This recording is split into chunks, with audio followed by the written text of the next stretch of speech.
Hey there, welcome to First Look.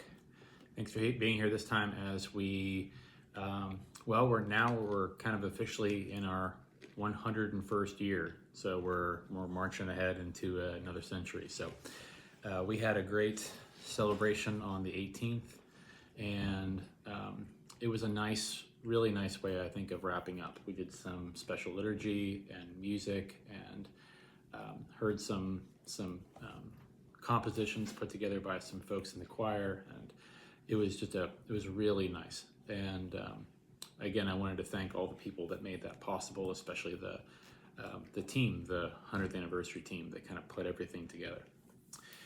I guess our final thing in the spring, when it's a little warmer and you can do this, is that we'll be putting the time capsule back in the wall.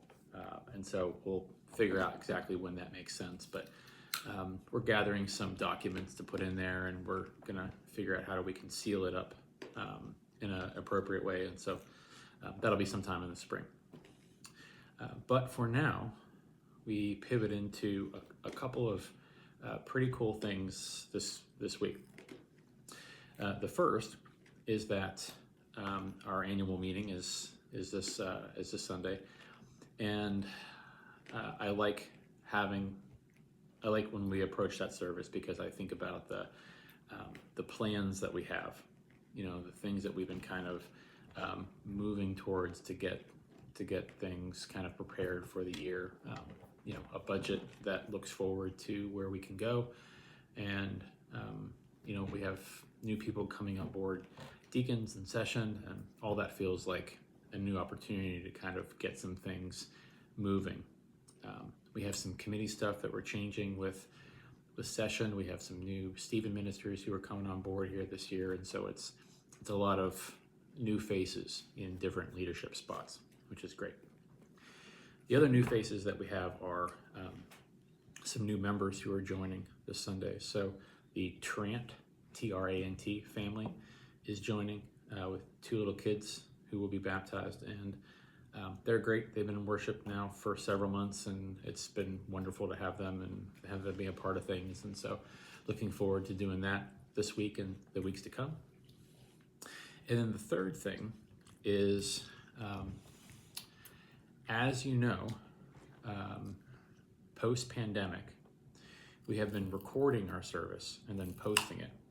We found that we had much more success when it comes to a good, healthy stream of data that way, instead of trying to live stream it through a service. Well, the capacity for technology and the know-how of the people in our congregation has jumped up, and so we're able to figure out how to do live streaming. So unless there is some glitch in the system, which there could be, our plan is to live stream in real time the service this coming week. So you'll be able to view it on our YouTube channel, like the same place where you go for the recorded service. You can go for the live service, and then it'll also be recorded. So if you don't catch the live service, of course, it'll still be recorded and you can see it then. So we're excited about that. We're grateful for that technology and for the people who made it possible. And so it feels like we're kind of stepping into, it's something that lots of congregations do. And I've liked the fact that we've had this recorded service now for almost 5 years, but it's nice to be able to do something new and different, and keep things current and all that kind of stuff. So you can catch that if you are someone who regularly or occasionally worships with us online.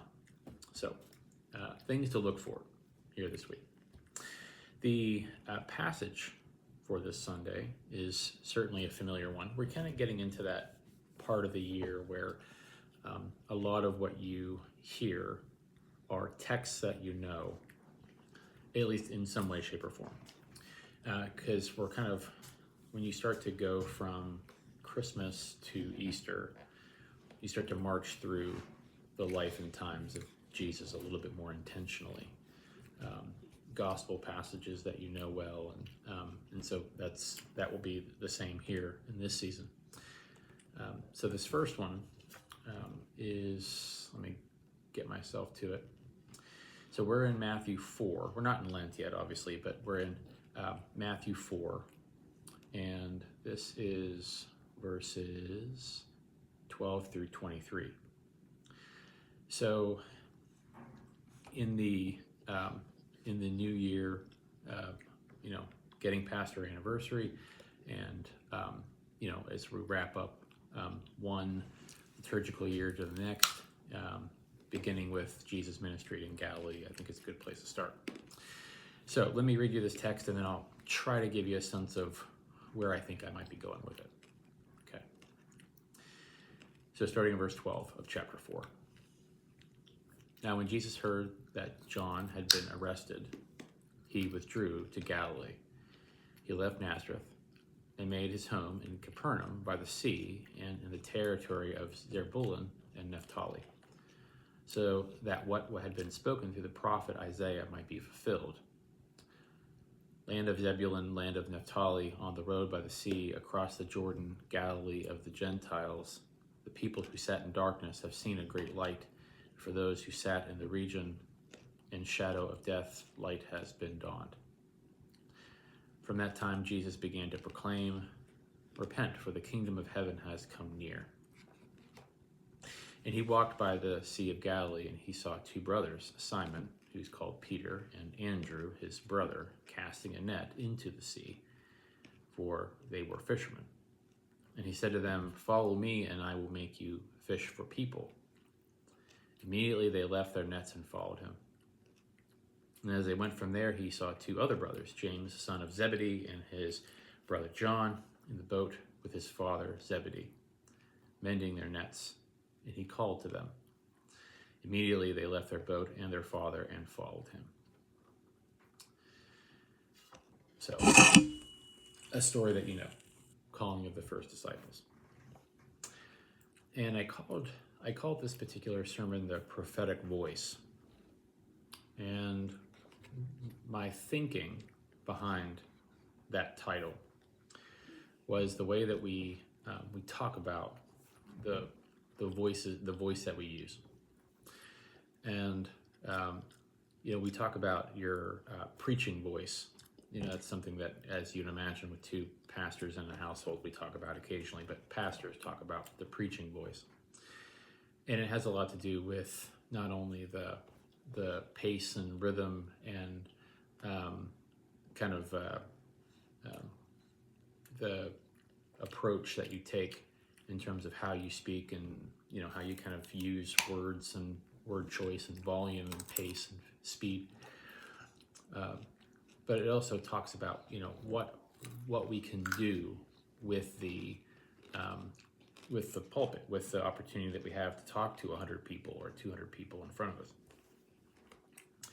And the prophetic voice is something that you see like in a lot of like religious writing or books that we might read or that kind of thing.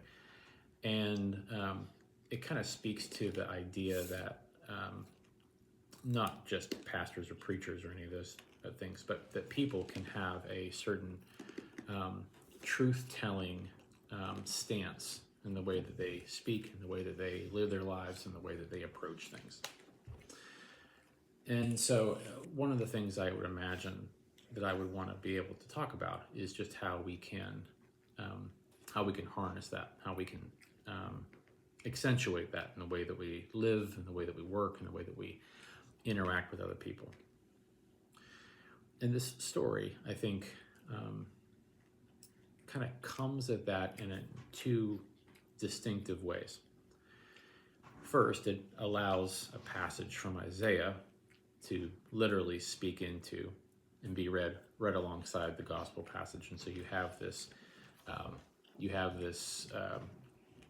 this passage from Isaiah embedded into the Matthew story, giving some credence, giving some heft to the idea that Jesus specifically is the one who is going to be doing this prophetic work.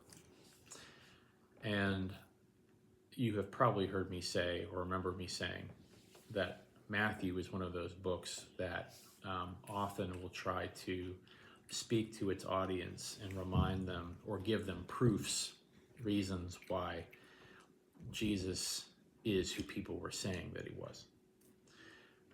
So there's a lot of places where the author of the gospel is making reference to some New Testament or Old Testament passage or something historical, or making that kind of direct reference, because it's an important part of trying to plant that Jesus is the Messiah they've been waiting for. So this is another one of those situations where the prophetic voice is accentuated, because what you see here is a direct pointing to, see Jesus do this, it's because of this over here. And so that tells the audience something. It makes them pay attention in a different way. It speaks to the truth of Jesus' existence as a prophet, as the Son of God, as the Messiah. The other place you see it, I think, is in a very simple way, and I think in a very inspiring way. Sometimes when we talk about prophets or preachers or people who are speaking truth into a situation as to hopefully make every step forward, every future event more faithful to where God is going. When you think about the prophetic voice, you think about someone who is speaking in booming tones and a lot of rhetoric, and a lot of change of turn of phrase and change, and changing the dynamic, that kind of big oratory kind of thing. But Jesus doesn't do that here. He doesn't give proofs. He doesn't give a whole bunch of reasoning. He doesn't speak to them in some way that was particularly impressive. He just directly approaches them and says, you need to follow me. Now, in these cases, what we imagine is that these aren't rich people. These are people who fish for a living. Especially in the case of the two sons of Zebedee, they're fishing with their father, so you would imagine they're younger. It's probably true for most of these people, is that they're younger, and so they're kind of at the beginning of their life and figuring out who they are and who they want to be, and are trying to understand their place in the world. So you have the opportunity for them to be influenced, positively influenced by Jesus, by who simply is paying them attention, who's coming to them and saying to them, I think that you are worthy of this. Which means that part of that prophetic voice, part of that, the ways that we can speak into situations, is simply by showing up, by being present, by being intentional, by looking people in the eye and telling them who you believe them to be. It doesn't have to be with something that is, grand. It can be with something that feels simple, but is special in its intentionality. And when I think about the particular Sunday that we're talking about, with saying yes to a whole slate of nominees, elders and deacons, and people on different committees and corporations, that is a part of what we do. I talk about the nominating process a lot, and the people who are on the nominating committee, if they've done it more than once, have heard me say it more than once, that one of the most important things that we do in nominating is not fill a slot or get people to do something that we need them to do.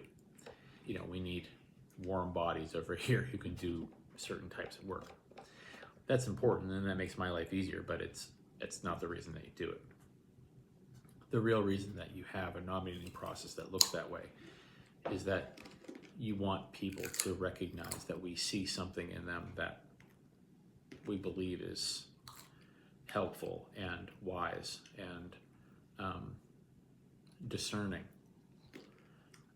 and that other people, this cloud of witnesses, has also agreed upon that. You know, we're all on the same page, and even if they say no, that at least they know that that was true. Because I think that does make a difference. I think it makes a huge difference in the way people think about themselves, and that should make a difference. But then you also think about, you know, having new members, and that's a wonderful thing. We want, you know, new faces, and we love that people are, you know, coming to this church and seeing a difference in the ways that, you know, it can affect their lives, and they come here and are welcomed, and that, you know, only brings, you know, me joy, and to know that people can be cared for in spaces that they need care is one of the most important things that we do. But I think that there's something really wonderful about being able to tell people and talk about people in those we are different because you're here ways. I've always been, I've always marveled at the ways that you can feel the kind of love and care and camaraderie that you can experience just by simply people saying, "Welcome," and "We're so glad you're here," and "What do you think?" You know, those simple things that seem simple to us are not, because we know that someone has done it for us, and that has made a difference in the ways that we see ourselves or see the world. And it's an opportunity for us to do that again, and that's a really special thing.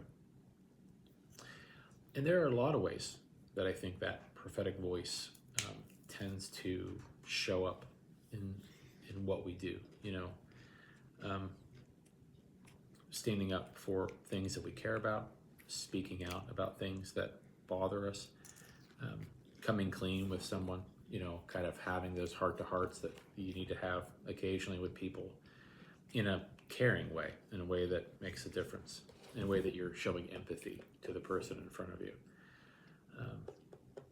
You know, if you're someone like me who is often talking to people who are younger than me or less experienced than me in something, you know, it's a big responsibility to think about how you share compassion and teach compassion, teach confidence and humility. You know, the balance between those two things. That's a big privilege, and it doesn't have to come in some big, marvelous, unbelievable way. It comes in small things. And, you know, one of the things that we were just getting prepared for, believe it or not, is Vacation Bible School. We just started talking about that. We still kind of work together with Highland, and so Becca, who's my counterpart at Highland, and I were talking about VBS and how to do it, and what the programming is like, and how that works, and all that kind of fun stuff. And, you know, we get volunteers who come and do that, and, you know, that makes an impression, and, you know, just all the things that go into that. And you talk to people about